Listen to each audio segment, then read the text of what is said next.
January 1st isn't just a new year. It's a reset switch. New laws took effect overnight. Costs went up for millions of Americans. U.S. military strikes continued into the new year. And while the world celebrated, dozens died in a tragedy overseas. This is what changed today, and what it tells us about where 2026 is heading. While most people were watching countdowns, dozens of new laws quietly took effect across the U.S. in at least 19 states. Minimum wage increased, including California, New York, Arizona for some workers. That means an immediate raise. For others, it means businesses adjusting prices to compensate. But wages weren't the only changes. States rolled out new paid family and medical leave protections, wildfire smoke rules to protect outdoor workers, bans on loud auto-playing, streaming ads, new SNAP restrictions, limiting soda and energy drink purchases, and in California, a requirement that corn tortillas include folic acid to reduce birth defects individually.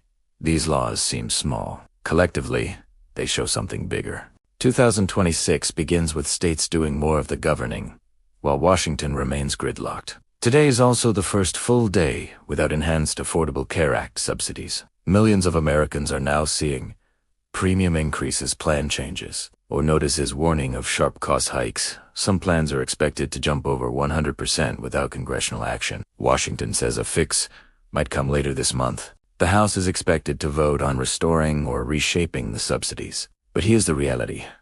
Until that vote happens, the higher costs are real. Healthcare affordability is now one of the first major political fights of 2026, and it is already affecting household budgets. As the calendar turned, U.S. military operations did not pause. U.S. Southern Command confirmed multiple new strikes on alleged drug smuggling boats over the past 2 days. Officials say 5 vessels were targeted, several suspected traffickers were killed. Tessin New Year's Eve and New Year's Day operations come as the broader anti-cartel campaign faces growing scrutiny. Earlier strikes drew criticism from Democrats, legal experts, human rights advocates. The concern isn't just about force, it's about oversight, escalation, and precedent. 2026 begins with this question still unresolved.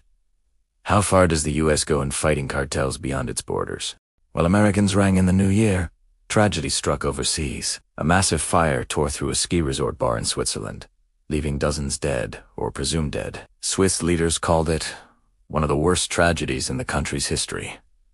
U.S. networks led with images of the inferno as emergency crews searched through the wreckage. At the same time, broadcasts showed New Year's celebrations worldwide, U.S. cities enduring bitter cold and rain, fireworks lighting up skies across Europe, Asia, and the Americas. The contrast was stark. Celebration and catastrophe happening at the same moment. Back in Washington, President Trump announced a 1-year delay on planned tariff hikes. The affected goods include upholstered furniture, kitchen cabinets, bathroom vanities. The White House says the delay is tied to ongoing trade talks. For consumers, that means prices won't rise yet, but uncertainty remains. And then, a major moment in American business history. Warren Buffett officially retired today as CEO of Berkshire Hathaway at 95 years old. After decades shaping markets and influencing how Americans think about investing, an era quietly closed. No countdown, no fireworks, just a filing, a statement, and history moving forward. So this is how 2026 begins. New laws, higher costs, ongoing conflicts, and major transitions, economic, political, and global. This channel exists to track those shifts as they happen, not after they've already reshaped your life. If you want daily U.S. news without the noise, subscribe to the American Breakdown. We'll be back tomorrow, because the system doesn't reset. It just keeps moving.